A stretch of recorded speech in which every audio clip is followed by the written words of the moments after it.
Venom 3, Henry Cavill bound for MCU, Ready Player One sequel, Scream 7, Halo Episode 7, and Invincible Season 2, Episode 5, the utter bloodbath that an episode that was. And I'd like to welcome everyone back to a full episode, guys. But you know what comes up first?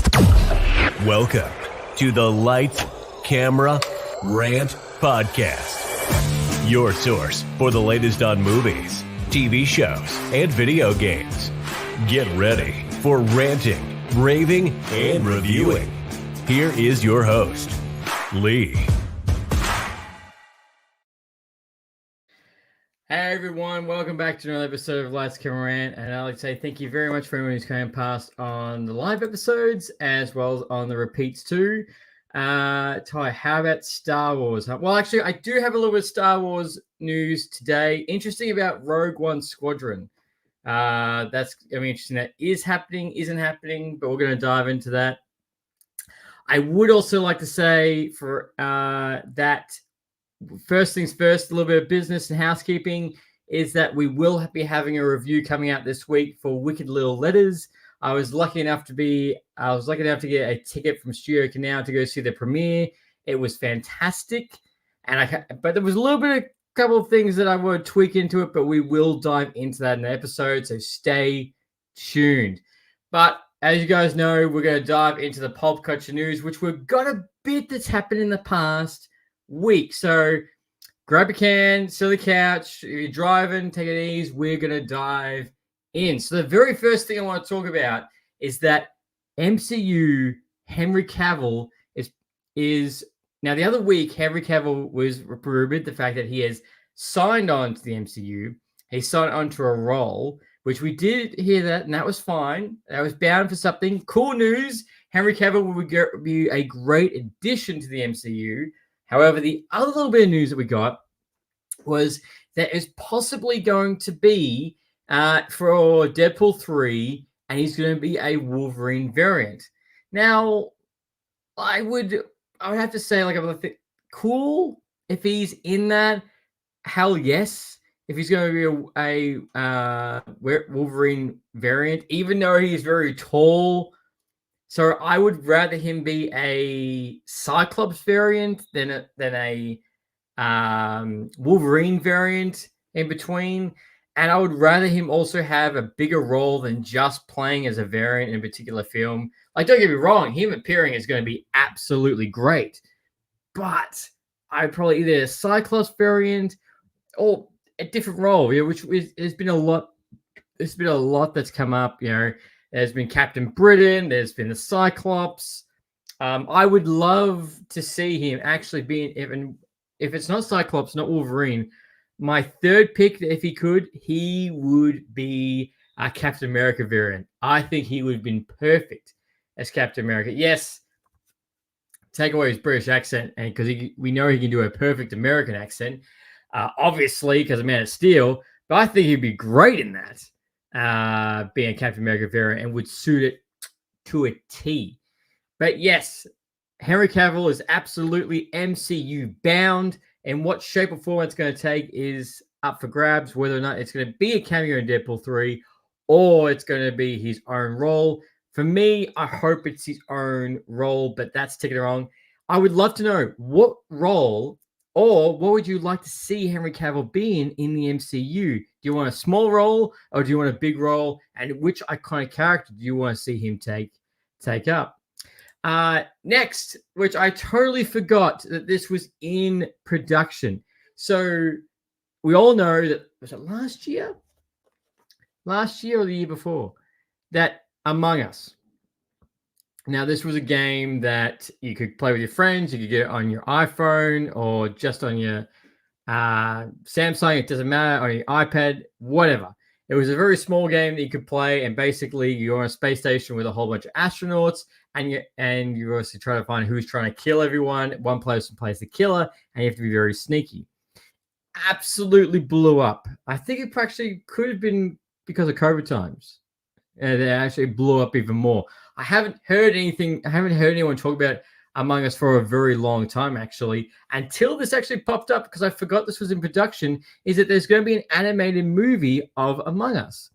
And today we also, today or yesterday, they announced the cast. So we've got Randall Park, Elijah Wood, Ashley Johnson, Yvette Nicole Brown, which you would obviously know from Lord of the Rings, from the MCU, Community, from Last of Us.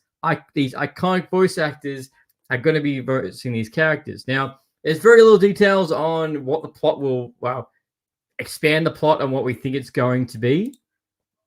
But Among Us is coming. There's no particular release date for this. However, it's rumored to be the end of 2024, early 2025.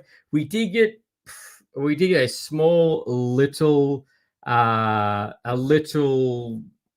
the scenes photo of just like in the space station with no characters. But that is coming around. That's going to be coming around the corner. It's not far, so hopefully this year. But it's, I said, I totally forgot this was a production, but it is coming. Also, thank you very much to the Game Junction podcast for coming past on live. Didn't know you were going live. It's 2 a.m. What time is it? Right now it is 5 o'clock, which is why I have opened a can and started drinking, because we're podcasting, we're ranting, we're raving. So it's the perfect time to start drinking. And it's actually quite hot too. So if anyone who's watching and my skin looks a little bit glistery, it's because I've got no aircon and I can't have the fan on, because of course it makes a noise, which is really annoying. But yes, Among Us animated film is coming this year. Also, now I'm going to love this. So there is going to be a brand new Teen Titans movie, live action movie that is in production. No release date right now, but it is on its way. And I did see someone's comment going, "Oh, look, DC is getting ahead of the Young Avengers before the MCU."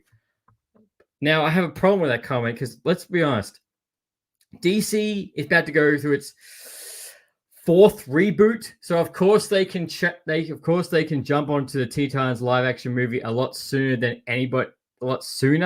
than what Marvel can with the Young Avengers, which they are working on. But the funny thing is, with the MCU, they haven't had to reboot 4 times because Warner Bros. Doesn't give a lot of attention to detail or commitment or trust to their actors or directors. So that's why it's an absolute shit show. But under James Gunn, we trust. But yes, the Teen Titans movie is well, I wouldn't say it's around the corner, but it is production. Obviously, the TV show has ended. So this movie, I would say, end of 2025, 2026, I would say around that mark. Game Junction, you need to start drinking on the Game Junction podcast to get those. Now, the reason why I don't start drinking on the Game Junction podcast is that we start so early, and apparently it's frowned upon to start drinking at 10 o'clock.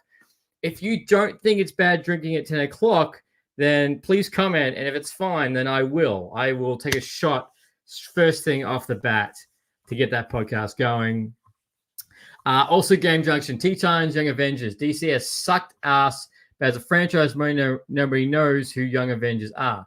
Yes, that is a really good point. So I'd say more the common viewer is going to know Teen Titans more than the Young Avengers. Now, it's not because Marvel's fault. It's because DC has had the animated show, which did really well, and then you got Teen Titans Go that did fantastic, and then they did the live action show. So even though there has been a live action movie of Teen Titans, there's been a lot in the background and with the comics opposed to the Young Avengers. Now, there was the Young Avengers movie that came out about,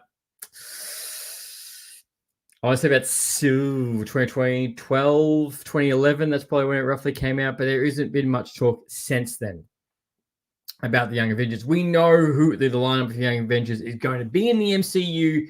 We've known that for some time, but the Teen Titans will have a bigger, more brand awareness, you will, compared to the Young Avengers. Now, for me, as well as the debates, like, do you go to young Teen Titans or do you go more adult Teen Titans? Which basically to me is like, do you have Robin or do you have Nightwing? I would say it depends how they do the film because I would love to see a young Teen Titans in the movie, and then in the sequel they become their older versions. I think that would be such a good production. Give it like 5 years, teenage to above. That would be great. But at the same time, if they do make this movie, don't shy away from particular areas. Straight out say Batman. So straight out say who, like every other character they're related to. Don't be like, oh yeah, we all know who Robin's teacher is. Wink, wink. Like, don't do that. In Teen Titans, the Teen Titans TV show, they did do that in the first version, which I'm not too sure if that was because they can't say the name or was very different, or they couldn't go that level.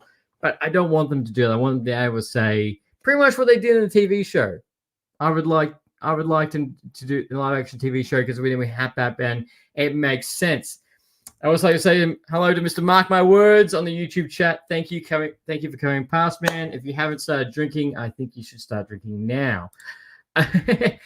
But yes, now Teen Titans movies in development. But as I said, we're probably looking about 2020, end of 2025, 2026, around that mark. Which at the same time, by that time we will have Superman. We will have Supergirl movie. We're also going to have the Commandos.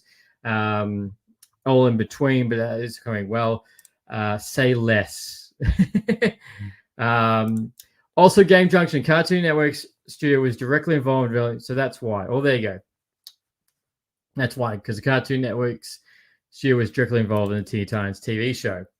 That would be why there was a little bit cancer of the Batman, but they was alluded to. Now, speaking of Batman, which this was 100% no shocker to anybody, that the Batman 2 has been delayed. So not only has it been delayed, it's been delayed by 12 months. It's coming out on October the 2nd, 2026. Now, the reason why this is no surprise is because there was very little information. And also mention, I forgot the actor's name that plays Commissioner Gordon, said he hadn't even seen a script yet, and we're in March. So that's really big signs of the fact that we've heard nothing. It does suck that it's coming out in 2026 because I'm very excited to see the Batman 2, especially if they go with the Mr. Freeze angle. And I don't want the Arnie Mr. Freeze. I want Batman, the animated series Mr. Freeze. Or Arkham Freeze. That's the one I want. But yes, it is being delayed. No shocker, so no surprise. And look, when it was coming out, it was still going to be very packed. Like next year is going to be very packed with superhero films, like what we had a couple of years ago. So I think it's well worth giving it a break, and giving it a little bit more opportunity in 2026, opposed to being in the middle of the shuffle. Because remember, next year we're going to have Superman Legacy, Fantastic Four, Thunderbolts. There is a lot, and yes, Mark, yes, I'm Mr. Freeze. Out of everybody, I feel like Mr. Freeze will be the perfect person to go into the Matt Reeves universe and come out, and like it will all make sense.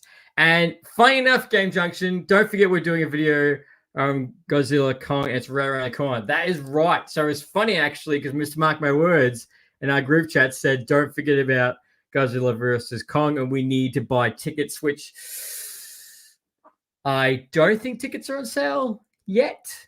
Because I don't think they're on sale yet, but they could be right around the corner. We just bought tickets last week for Ghostbusters Frozen Empire, which we are going to be reviewing next week.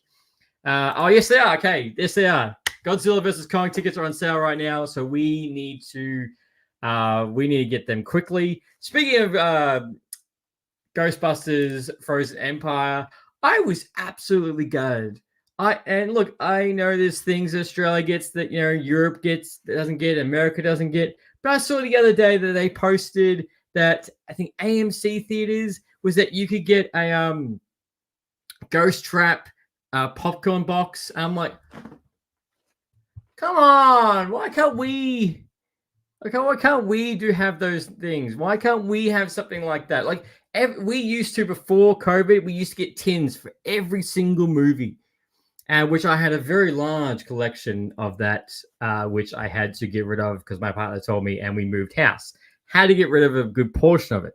So I was so annoyed. But ever since after COVID, it's been a hit and miss on tins. Like we did get a tin for Miss Marvel, but that was about it. And then we did get what movie was it? Mean Girls. I think Mean Girls we got sucked in. So it's really shitty that we don't get that thing. So I would buy that Ghostbusters popcorn tin in a heartbeat. We didn't even get the Dune bucket with the sandworm that you could, have sex with.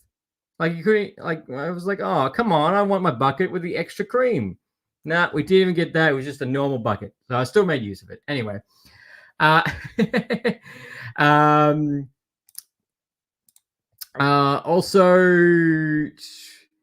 what was I going to say? Yeah, more bucket. Yeah, exactly right. Mr. Mark words. More buckets. Well, not more buckets, but more personalized buckets. Not just a tin just with the logo on it. Like I remember when we got the Logan Wolverine and you got the drink cup and it had like 3 pongs in it. I was like, that's cool. But lately it just seems like Australia, for movies wise, is just like that. And yes, Mr. Mike Words, monkey fight lizard. Let me rephrase it. Monkey fight lizard makes me happy. That's good. Boy, even Village got the Wonka hat. That was cool. Yes. I saw the Wonka hats. Village did it. So the main theaters we have over in Australia are Village, Hoyts, and of course we've got IMAX. And of course the closest to us regularly we go to Hoyts because they serve alcohol, and it just made everything a lot better. And not to mention they have recliner seats, which is very nice. You do pay that little bit extra, but that's really good.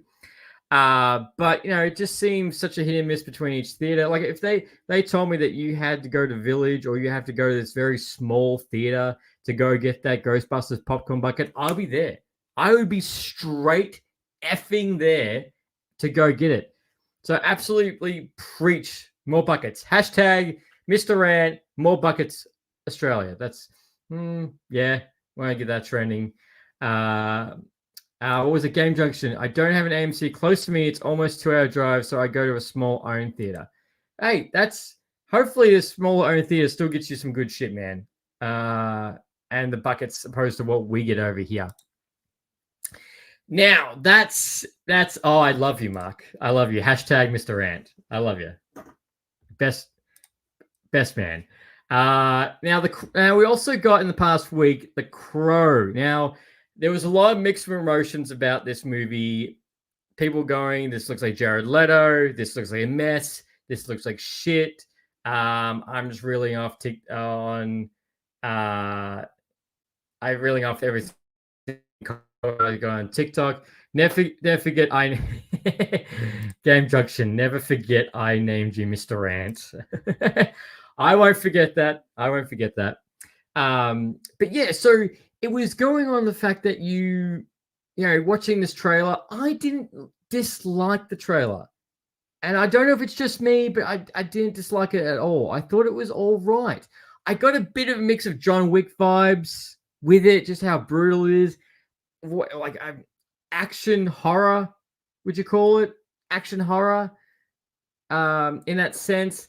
Like, yes, Bill Skarsgård does look like Jared Leto. Like, we do have that. But at the same time, maybe it's a mix. Like, even though I wouldn't write it off for anyone. Like, maybe this could be one of those movies where you have to wait to see the second trailer before you make that full comment. But I'd love to know, what do you guys think of the Crow trailer? I did have from the Three Little Pigs podcast, they messaged me saying originally when we were talking about it, he was like, this looks shit, this looks awful. And then he messaged me after the trailer and he was like, I'm in, say no more. Mr. Game Junction, The Crow looks so bad, I'm watching it. I'll be back on the big movies grind to review all these again. I love The Crow so much. I read every comic series. Well, it's good you're gonna watch it, man. Like, I only watched The Crow for the first time 5 years ago or 6 years ago. I watched The Crow for the very first time. Actually, no. Probably 8 years ago, I watched The Crow for the very first time because I never watched it, but there was a couple of people that were like, you should watch it. This is iconic. It's the same kind of breath that you put in like Ghostbusters, Indiana Jones, Back to the Future, Terminator 2. It's something you really need to watch. And for anyone who hasn't watched The Crow, I really do recommend it. Yes, it is very bloody. But you do see a lot of Heath Ledger's Joker vibes into it for obvious reasons. It's a very infamous movie for everyone who doesn't know. Unfortunately, one of the key things about this movie is that it has, unfortunately, the last performance of Brandon Lee, who is Bruce Lee's son, because what happened was a stunt went wrong and he got shot. Now, this movie did get right back up to light. What happened with Alec Baldwin? I was about to say Alec Baldwin, just like to America. I didn't mean to, but that's just the first thing that came out to me. But yeah, so that came out. That kept reason up again. But it is an absolute solid movie, and you cannot tell between the performance of Brandon Lee to when they had to do the stand-in for the last scenes. Mr. Game Junction, my dad really liked it when I was growing up. He was a Brandon Lee fan. It's very sad what happened to Brandon Lee. And from what I haven't seen any other Brandon Lee movies, but apparently they are also pretty good. It's just very sad what happened to him, and it's an absolute tragedy. Now, this is no shock. This is absolutely, when I saw this come up on my Instagram, I was like, of course. Like, of course it's going to happen. Nev Campbell is coming back for Scream 7. Now, the reason why I was not shocked is because, obviously, the two main stars from Scream 6 have left. One got fired, and obviously Jenna Ortega is stuck with Wednesday 2 and Beetlejuice. So originally Nev Campbell didn't return for Scream 6, which she made it very public that they wouldn't pay the dosh for her coming back. So she was like, no, I'm out. Which is fair. If you are the iconic face of the franchise and you don't get your pay, yes, you have every right to be annoyed and shitty. So that's fine. But Nev Campbell is coming back. Now, there is no release date for Scream 7. Again, we are looking at the end of 2025, early 2026. The shitty thing about this movie is that Scream 7 ended on such a good, like, not a cliffhanger, but this led to something really cool going into that. And, you know, even though Nev Campbell wasn't in Scream 6, it was leading on to the next generation. It was going to be moving forward for Scream 7. You weren't still, you know, Nev Campbell could leave peacefully and not come back.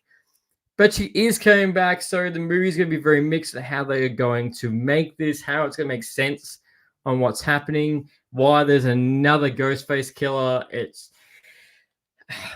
It's one of those franchises that, because now the new leading actors can't come back and it's being swift, you know, changed, I would say this is one of those franchises that you don't make Scream 7, end it, and give it a rest, reboot it in 10 years. That is my 100%. Well, yeah, exactly right, Mark. When you make a title called Scream 7, surely you gotta think time to stop.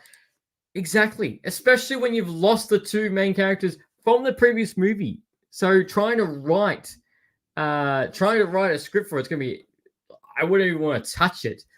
Game Junction, don't you hate horror, good sir? I don't hate horror because I've done a review for Imaginary. I've done multiple reviews for different horror movies. I don't hate horror. I'm just a scaredy cat. And, you know, I will go to watch a horror movie, which I'm pretty sure the last horror movie that me and Mark went to, I read him. I was reading my Coke bottle while I was drinking because I got scared shitless, which we saw Baghead. It was Baghead that we saw. So I don't not like horror. I'm just get scared really easily, but I love watching them because it's something different. You know, it's not a superhero flick. Don't get me wrong. I love superhero flicks, which is a big point of why this podcast got made. And I love watching these different type of movies. Like another movie that I really want to go see that's not horror and not superhero is Civil War, which the comments are saying the fact that this could be the movie of the year, and the trailer looks intense, and I can't wait to see that. That's on my listing too to go see. And you're right, Mr. Mike, words. Baghead was surprisingly good. We did a review of it. Sorry, I did a review of it, and for probably the worst thing about the whole movie is I think it got bad titled.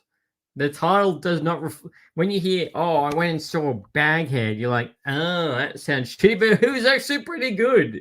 So it's one of those movies where you're like, shitty title, solid movie. But yeah, Scream 7, don't have any hope. Don't have any hope. I wouldn't hold your breath or anything. I think, yeah, just, pull the cord, end it. You don't need this anymore. Okay, Venom 3. Positive. Venom 3 has been moved forward from its November release date to October 25. But saying that, it's going to be called Venom 3 The Last Dance. And I don't. Now, we were talking about this in the Game Direction podcast yesterday, was that this title is. I just made me think of Never Back Down, Just Dance, or every single dance movie that we're ever seen about it. I just don't understand the title. Like, you go from Venom, cool. Venom 2, Let There Be Carnage. Venom 3, The Last Dance. And we were talking about on the Game Direction podcast that this could relate to a comic to do with Mary Jane.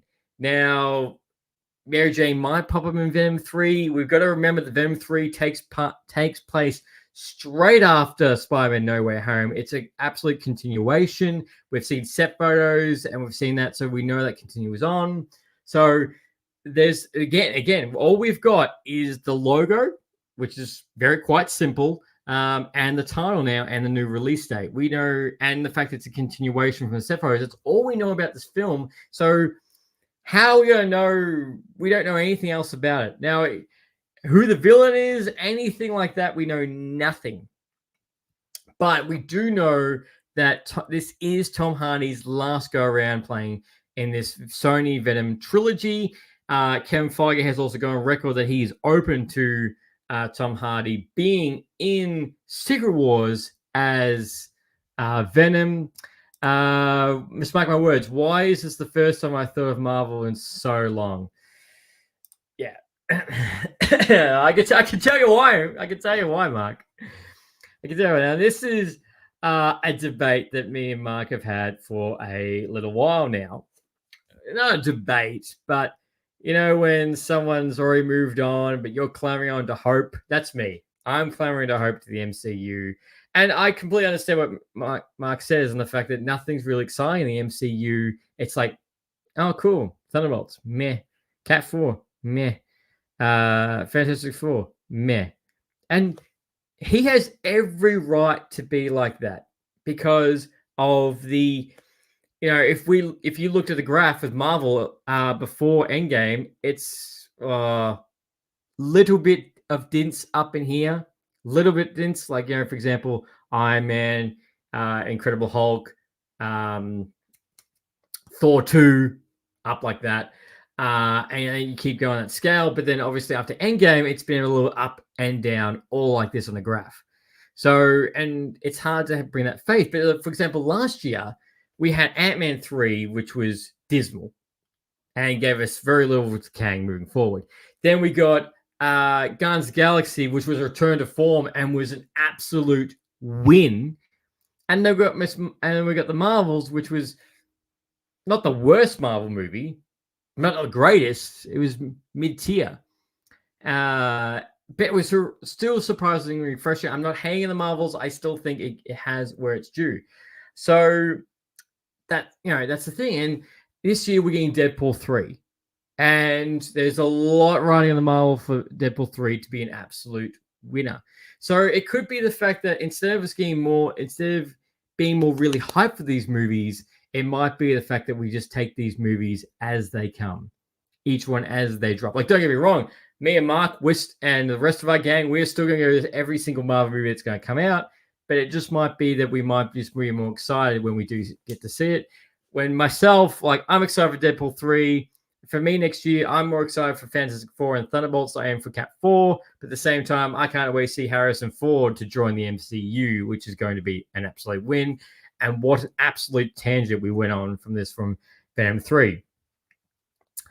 Well, Game Junction. Realistically, we talked about this. I wish Venom were the best movies. I love Carnage and Venom, but they're just not excellent films. They're not. My review was that the Leatherback Carnage was just it was just bad. Like, not bad, but it was just like really short and fast. And I'm sure there was a lot on the table of cutting room floor for that film. And just how bad it is. Mr. Mike, my words, moved in, baby. It's the year of the monkey fighting lizards. Yes. Game Junction on YouTube. Godzilla is everything. Mr. Mike, my words, lizard has purpose, monkey has love. Together we fight for peace. Oh, Jesus. Again, Mr.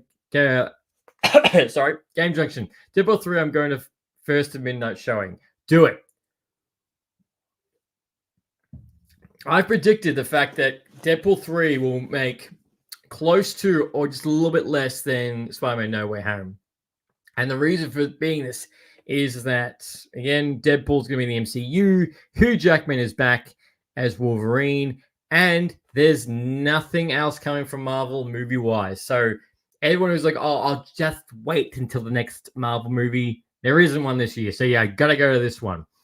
Mr. Mike, my words, I'm holding my breath for Deadpool 3. With Marvel blow it, or will they hit the reset button and do well? Well, here's the thing, is that besides all the shitty stuff that was going to happen, Marvel has had the reset button on plan this whole time. Avengers Secret Wars is the reset button for the MCU entirely. Because of all the multiverses, the universe is crashing, everything that's going to happen. So Marvel has had the reset button on the horizon, like it's coming. And that's Secret Wars. And whatever shape the MCU is going to look completely different after that. And it will be on record on the past and the present on what's going to happen. I'm really excited to see the Deadpool 3 2 trailer. Would be great to see and what happens next. And see who's going to pop. I saw that James Marsden recently said that he happened to be working right next to Deadpool 3, so you never know. And if James Marsden is in Deadpool 3 as Cyclops, I want to see the iconic, I want to see X-Men 97 suit comics. I want to see him in that. So surely they're going to do that for him. And don't forget, this week, X-Men 97 is going to be dropping as well. We got 2 episodes of the premiere, so get ready for that. We're got a very special guest that's going to be coming on when the X-Men 97 season 1 finishes for the final. Which go check out our live schedule to find out who that is. X-Men 97, baby. That looks so good. But yes, there was a thing about X-Men 97 is one of the heads creators and writers did get fired. Before everyone goes, oh my God, what happened? He's recently, as of 24 hours, has gone on the record saying the fact that we've just parted ways. You'll find out. We'll just have to wait and see what happens on that. But season 2 is done. That is ready to start recording and everything. And season 3 is on the horizon. Ready Player One fans. Now, a few years ago, we got Ready Player One, which is a fantastic film with so many video game references. It was directed by Steven Spielberg, and it was an absolute solid film, and I loved it. Now, this is based on a book of the same name, and it's been a little bit while since we've heard anything about it, because it is, it's going to be cliche. Yes, there is a book, and it's called Ready Player 2.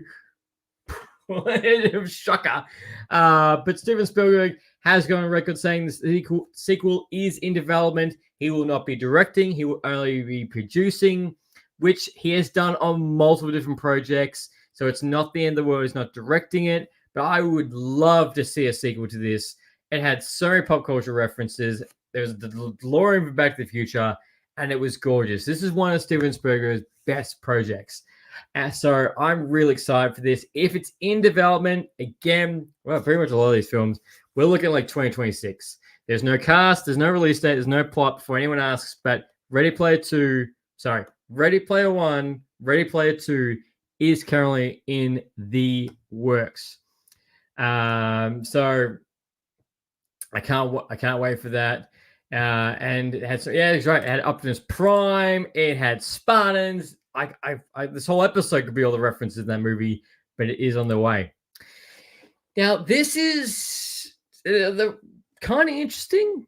Oh no, I'm interested for it. No, I'm pretty down for this. So, Spider-Man Noir. Now, Nicolas Cage is Spider-Man Noir in Into Spider-Verse was one of the standard characters. Everybody loved him. Yes, he wasn't in the sequel. He wasn't in a sequel as one of the main cast, but he did make an appearance. Now, there's been a whole lot of talk for Nicolas Cage that there's going to be an animated series for Spider-Man Noir, but just recently, Nicolas Cage came forward that there's even been discussions for a live-action TV show or movie that might be coming, but he said it's just been talks. And I would like to say, Mr. Game Junction, I'm trying hard to stay awake to do some support, but dang, I'm tired. Dude, that's fine. If you got to head off, that's totally fine. It's 2:00 in the morning on where you are, so I can't argue. But yes, Spider-Man Noir with Nicolas Cage could turn out to be a live-action movie or TV show. Would you want to see that? Sorry. Would you want to see that? What kind of shape or form would you want to take that in? And do you want to see Nicolas Cage do it in his iconic Nicolas Cage fashion?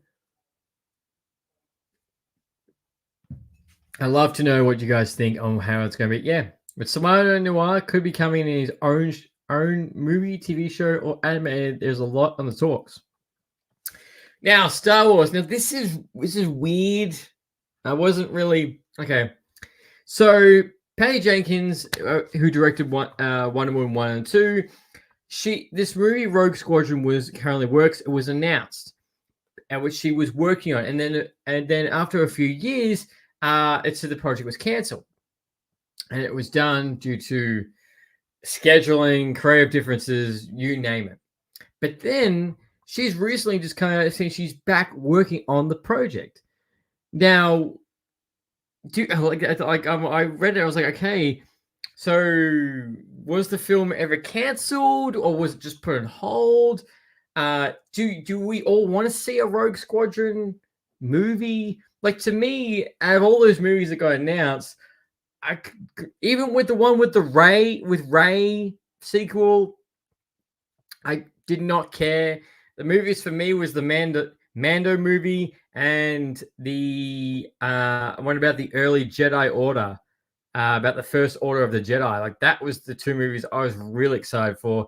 When I knew Rey was coming back, I was like, I'll watch it, but doesn't mean I'm gonna be like, yeah, I'm all for the Rey train.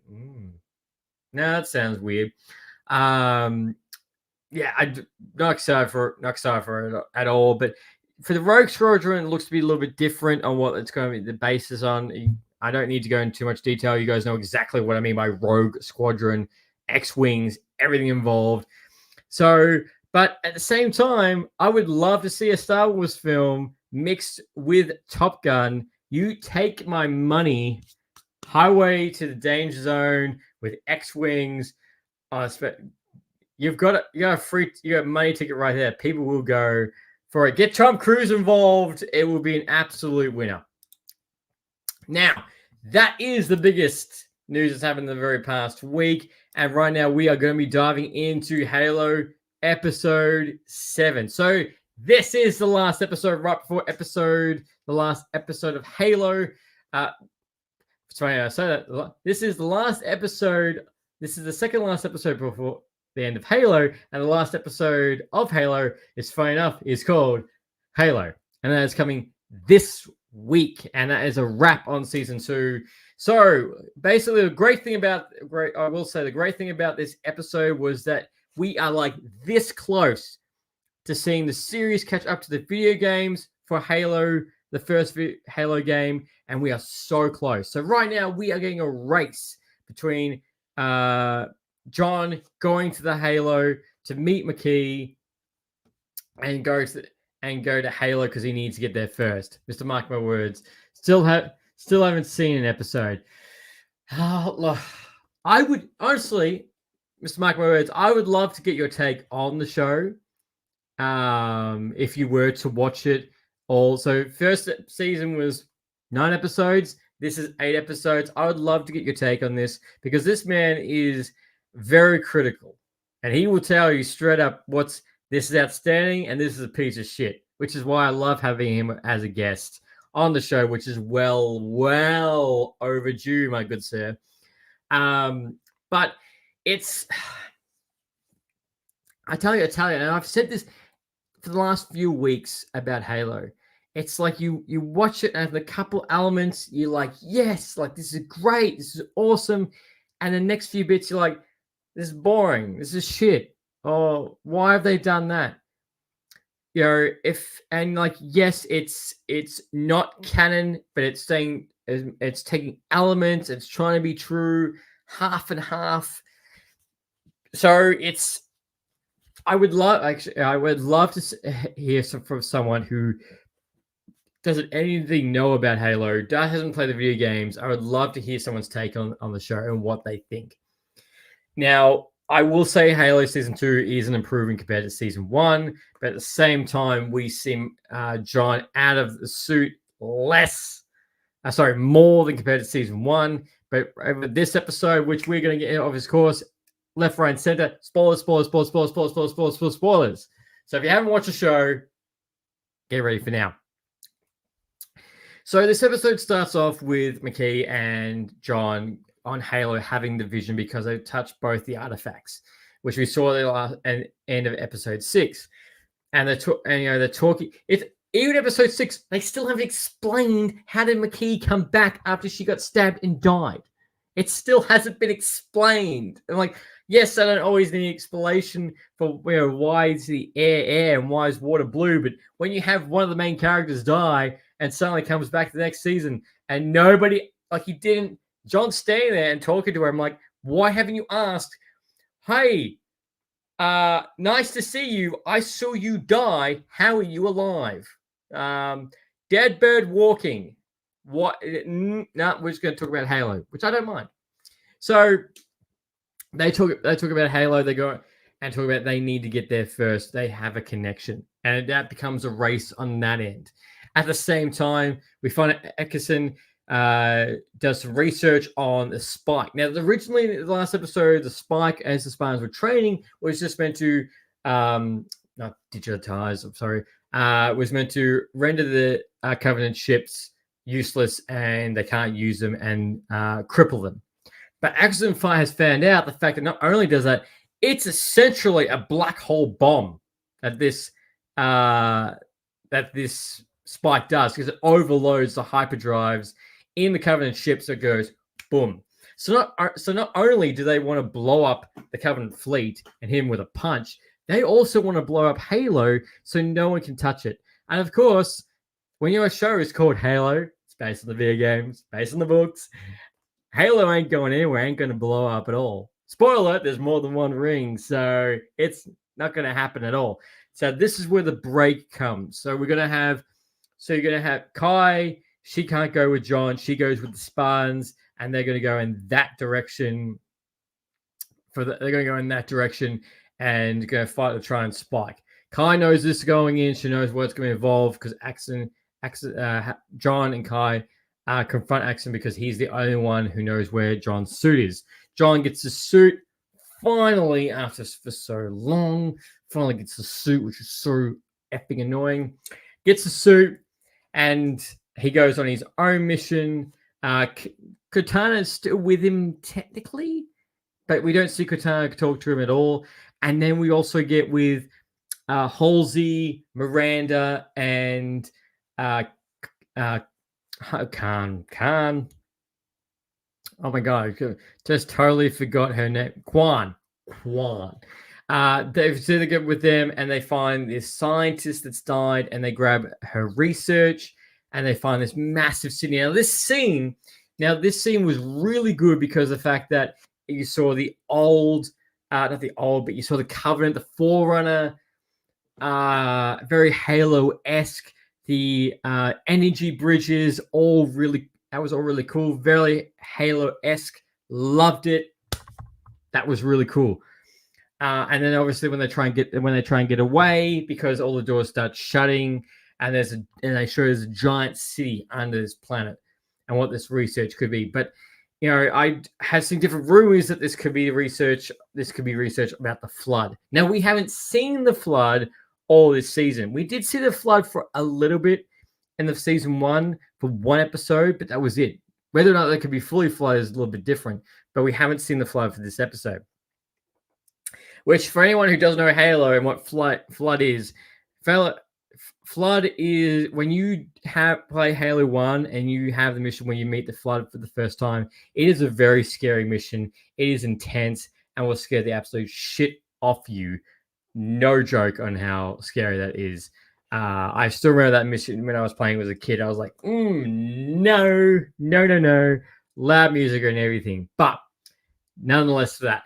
So that's going to be one thing that she may research. Now, Miranda does open this little container that she does find about the scientist research, which Miranda kind of does. Halsey kind of does the disappearing act because doesn't want to be with her, doesn't want to be too close to her daughter, even though her father just died 3 episodes ago. Doesn't want to be close to her at all, of course. So that's going on. And then with Atkinson, he also realized that Palangoski is also, while the Spartans were made, these new Spartan 3s were basically meant to be disposable heroes. Metallica going into this, and and right now leading into episode 8, which is called Halo, we have potential of a massive bomb going off. Kai is separate from John. John's heading to the Halo. And obviously they're going to stop at the UNSC. The Covenant's engaged in UNC at the moment. And McKee's also going to be racing to the Halo. So I will be happy. I'll tell you, straight up, I will be happy if this week's episode ends like almost, scene for scene ends to the beginning of the Halo video games. And I'll be like, yep, take my money. Where's season 3? We're not getting a season 3 for another 2 years. Season 3 has not been confirmed yet. I would be very surprised if they don't confirm this. I haven't seen what the viewership of the show has been, but it would be absolute silly if they end the show like this. And you got what? You got 2 seasons of a show leading up to them getting to Halo, and then you pull the plug, which we know has happened on multiple different shows, and multiple different have been cancelled and have been like that. And I just hope that doesn't happen this time. I think it's a big thing for Paramount to have this show. And yes, it does have its hits and misses and disappointments and disappointments and disappointments and disappointments. But at the same time, we're not going to get the Halo movie while this is in production. So this is the best thing we're going to get, especially when the Halo franchise is currently in limbo. But I want to know, what did you think of the last episode of Halo? How would you want to see episode 8 end? Where do you want that lead to season 3? Do you think they should cut the cord and end the show right now and start again with a movie franchise? Or do you want to see this season continue? Again, all the acting is fantastic. Everyone's doing a great job. It's just annoying in that sense. But this episode, strong. Halo references, acting's good. This was an absolute win of an episode, and episode 8, I have no doubt, is going to be absolute banger, and I really hope it's going to be. But let's go into, which I was excited for this week and slightly forgot about it. Invincible is back, baby. Oh, shit. Invincible is back after the Christmas break. Yes, the break was very annoying, to say the least. It's very, very annoying, to say the least, they're having this break, especially when we're getting this break, and before Christmas, we only got 4 episodes. Guess what we're getting now? 4 episodes. And after this episode, we got 3 more weeks of this, and that's it. And then we have to wait to season 3, which, again, apparently the gap between season 2 and season 3 is going to be very small. So hopefully season 3 will come out at the same time as last year. So we're looking at roughly November, that we should get this episode. And I really do hope. Now, this episode, I will 100. Wow. If you it's honestly so funny how this episode, I agree, Mr. Michael Words, stupid way of doing it. It's not a long season. That's why I don't get, it's not a long season to have that break of just 4 episodes. Like if you have, 6 episodes and 6 on the other side, that's good. That gives different periods. But 4 seems really short to make a break. That's half a season, 4 weeks, and then it's over. That's it. Yes, episode 4 did end on a massive cliffhanger, but it just seems too short to make that break. And this episode was, yeah, they knew what they were doing this episode. This episode punches you in the mouth of all the characters that you love, hate, and what's going to happen next for the last 3 episodes. And I was at the end of it, I was like, oh my God. Like, there's so much that this episode, so much to happen, and there's so much to resolve in this episode. And look, I have to tell everyone, if you're not watching Invincible, you are missing out. I don't care if someone comes up to me and goes, oh, I've got superhero fatigue and it's all the bloody same. Shut the hell up. If you've watched The Boys, you'll like Invincible. Because Invincible is not like anything Marvel's doing or anything like DC's doing. This is brutal, punch you in the mouth. And yes, it does look like a nice, friendly type of show. No, it isn't. There is people getting swallowed and... So let me rephrase that. There is like Ant-Man characters getting swallowed and dying inside people's bodies. There is clones dying. There's people getting their hands ripped off. There is people's heads exploding. People getting shot left, right, and blood everywhere. Terminator action, alien invasion, alien parasite. I'm not joking. That's all what happens in this episode. So we catch up with Mark and what he's been doing. He's been spending the last 2 months after the events of episode 4, helping rebuilding the Thraxans' homeworld. Now, during that time, his little brother's mother had aged rapidly because the Thraxans age rapidly a lot more faster than a human. So he's got to take him back to Earth with him because they do make him a ship because they're fine on their own. So when he gets back to Earth, he's got to catch up with his mom. He's got to catch up with his girlfriend Amber, and obviously the Guardians the Globe with Cecil, because obviously Cecil knows exactly what happened. He's like, how can I put this? He's like almost like a dick Nick Fury that cares. Like, I care, but at the same time, I will use you. So that a little bit half and half. With Mark's little brother, his mom's going to take care of him for a little while he's going to go back into space because there is a Mars ship with alien parasites coming to Earth. So he does see Amber very shortly, which we find out that she's been covering for him, and she looks like a bit distressed and looks very unenthused at the fact of what's happened. And she's very sad because her grandfather passed away. Her boyfriend's a superhero and he's disappearing for months at a time. And now he's going to go back into space to go fight these alien parasites, because we also find out the Shapesmith comes forward. I love this scene. He comes forward and says, I'm here to tell, he's in front of the entire team. He's like, I'm going to come forward. I'm going to tell you that I'm actually a Martian.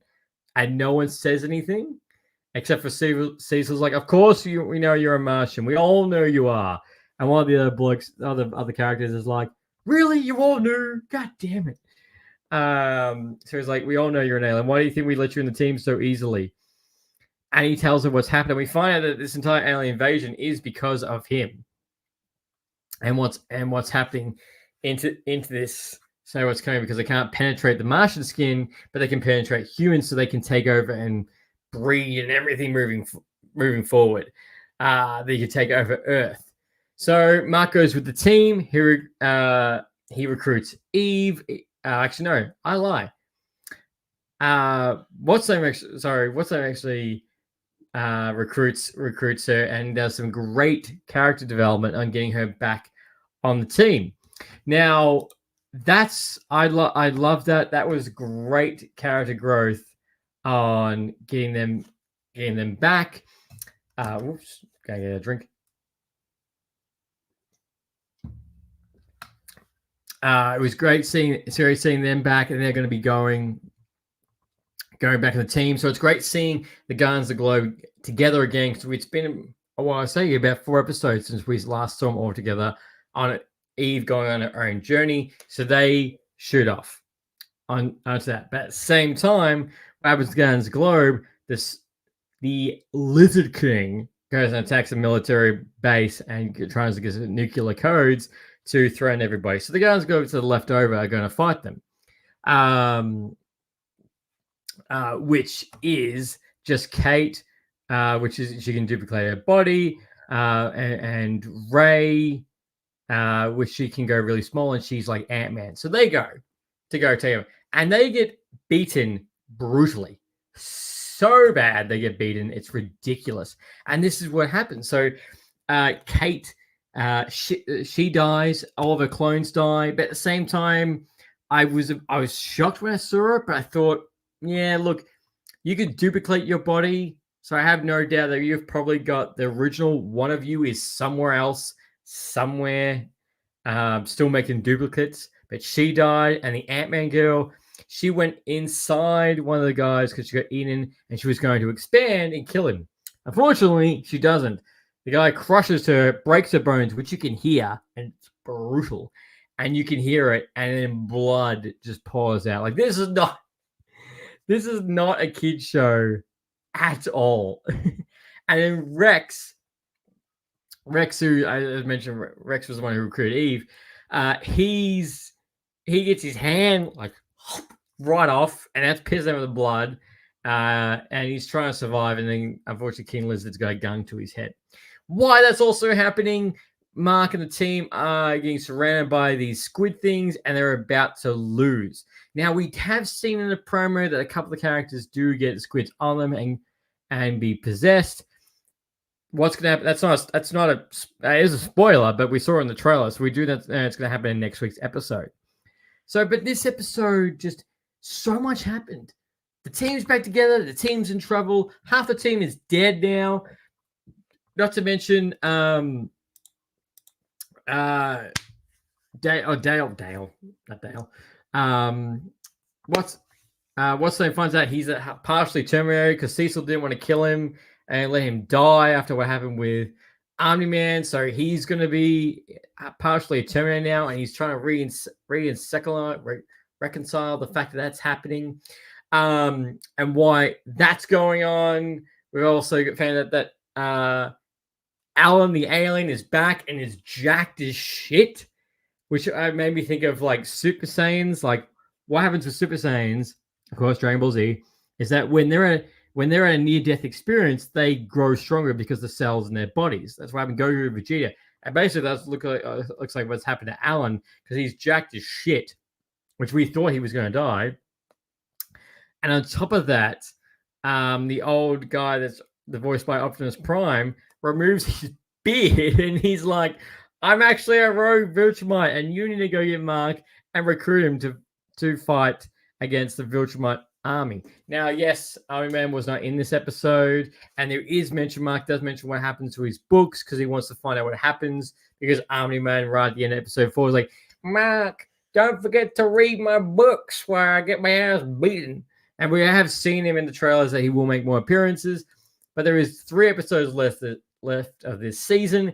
This episode was brutal, great acting, intense, and basically, how else can everyone looks effed.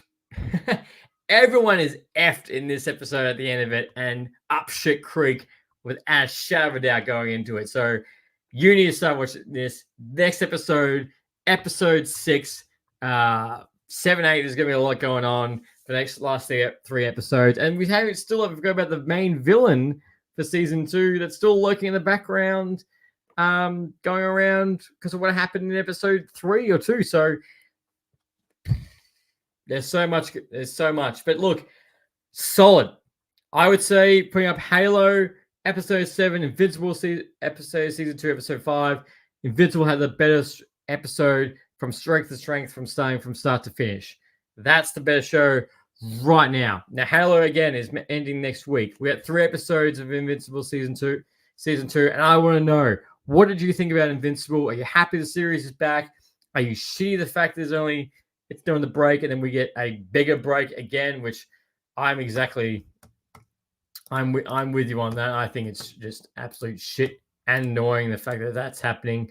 But I want to know. So definitely comment. Let me know what you like, what you didn't like. Let's rant about it. And as always, thank you for everyone who's coming past in this episode.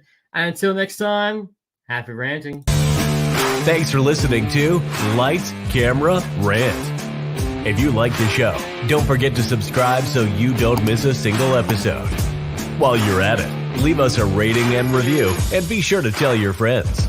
Until next time, happy ranting.